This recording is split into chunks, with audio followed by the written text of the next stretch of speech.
Bonjour à tous, j'espère que vous allez bien. On se retrouve aujourd'hui pour une nouvelle vidéo dédiée au pastel dans laquelle je vais vous montrer comment faire quelque chose de très mignon. Une petite truffe de chat. Une petite truffe de chat, façon de parler, parce qu'en fait elle est pas si petite que ça.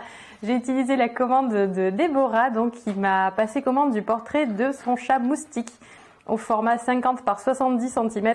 Et donc quand j'ai vu cette grosse truffe, je me suis dit mais c'est parfait, comme ça ils pourront vraiment voir exactement comment je m'y prends pour faire cette zone qui est un petit peu particulière. Mais vous allez voir, elle n'a absolument rien de très compliqué. Je vais vous expliquer comment je fais pour lui donner sa brillance et son relief. Et comme ça, j'espère que vous pourrez améliorer vos prochains portraits de chat. Et ben c'est parti pour le tutoriel. Alors c'est parti donc pour la truffe de moustique. Donc c'est une petite zone, du coup je vais pas m'embêter avec les bâtonnets. Je la fais directement au crayon.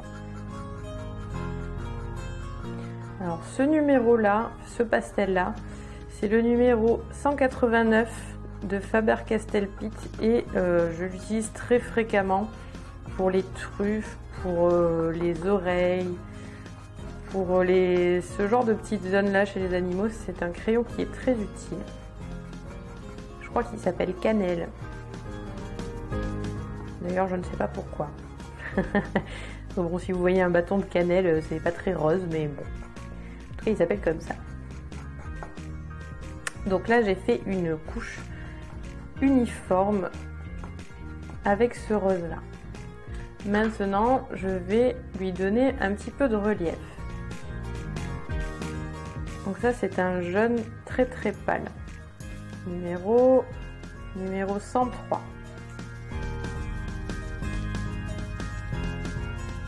Alors en fait la lumière vient de la droite, donc c'est surtout la zone droite qui est illuminée.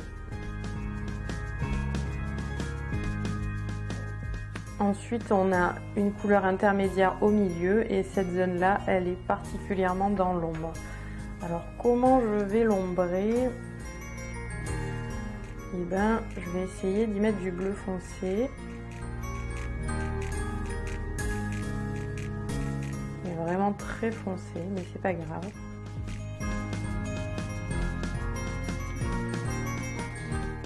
Je vais repasser par-dessus. Comme ça, ça va l'adoucir. Ça va l'harmoniser avec le reste de la truffe. Et je vais faire la même chose avec la zone plus lumineuse. Et ça estompe aussi la séparation entre la zone de lumière et la zone d'ombre. Ensuite, je vais prendre un noir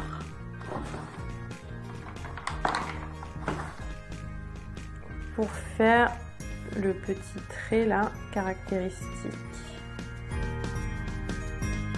Et j'observe bien mon sujet, je vois que là, j'ai un trait noir à la base de la truffe.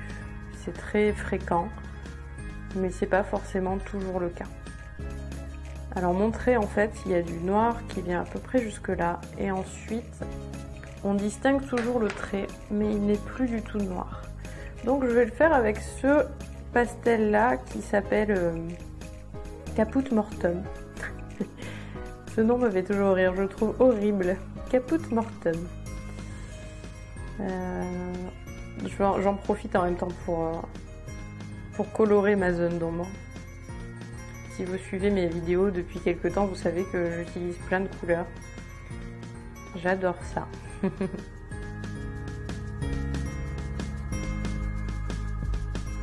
Donc là j'affine en fait. Si on analyse un petit peu ce que j'ai fait depuis le début, je suis partie du très simple et au fur et à mesure j'affine, j'ajoute des reflets, des couleurs, j'essaie de me rapprocher un maximum de mon sujet. Et en fait ce qu'il faut bien voir, c'est que je n'essaie pas d'avoir tout en une seule couche.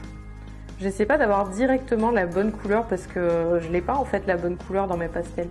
Les crayons pastels, ils n'ont pas tant de nuances que ça, mais par contre je l'obtiens en superposant les couches.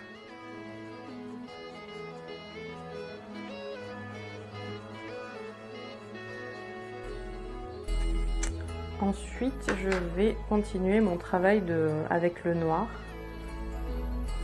pour les zones qui m'apparaissent réellement très noires.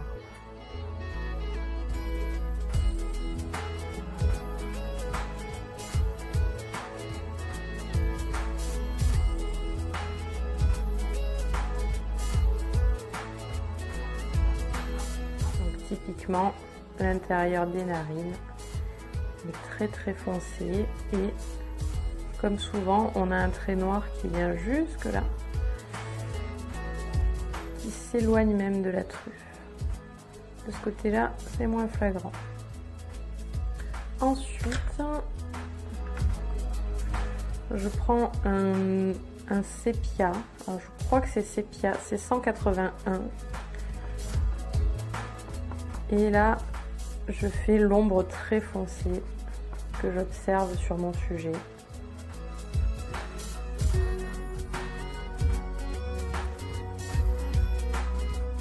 C'est une première teinte, mais je vais y rajouter du brun parce que je la trouve plus chaude que ça.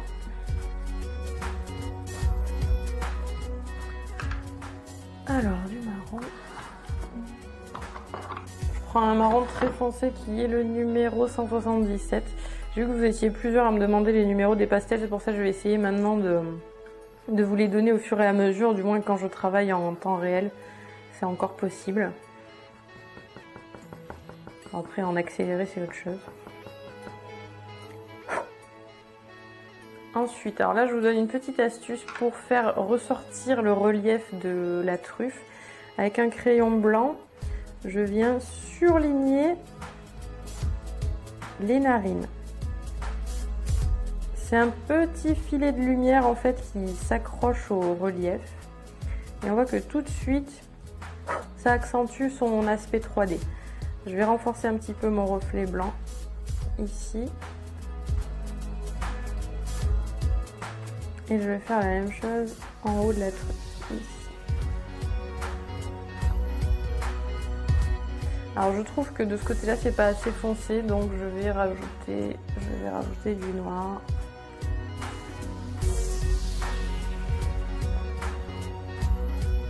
Du noir qui est donc un petit peu enrichi par sa sous-couche de brun et de sépia mélangé.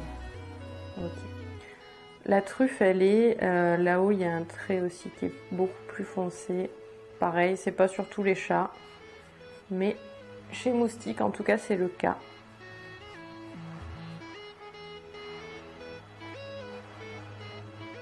Donc je reproduis ce trait et là, on ne le voit quasiment pas parce qu'il y a un reflet dessus.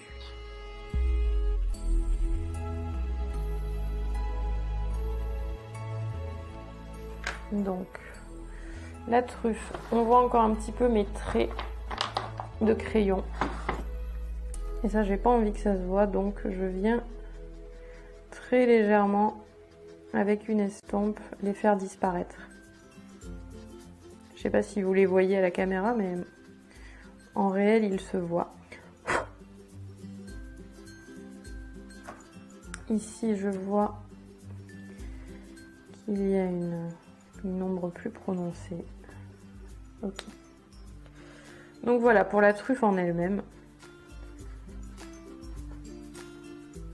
Comme pour le reste du portrait, de toute façon, je vais revenir dessus tout au long de la création du chat pour l'harmoniser avec le reste en fait. Et bien ce tutoriel touche à sa fin. Je vous remercie beaucoup de l'avoir suivi. J'espère sincèrement qu'il vous permettra de faire de belles truffes de chat. Alors forcément, là c'est un grand format et j'imagine que quand vous allez faire votre prochain chat, il sera plus petit, mais de toute façon la technique est la même, il y a juste la taille qui change. Je vous recommande aussi d'utiliser les crayons encore plus si vous faites un petit format, parce qu'avec les bâtonnets ce n'est pas très pratique. Et n'hésitez pas à me donner votre avis sur cette façon de faire, dites-moi si la vôtre est différente et partagez vos impressions via les commentaires. Moi je vous dis à la semaine prochaine pour une nouvelle vidéo, salut!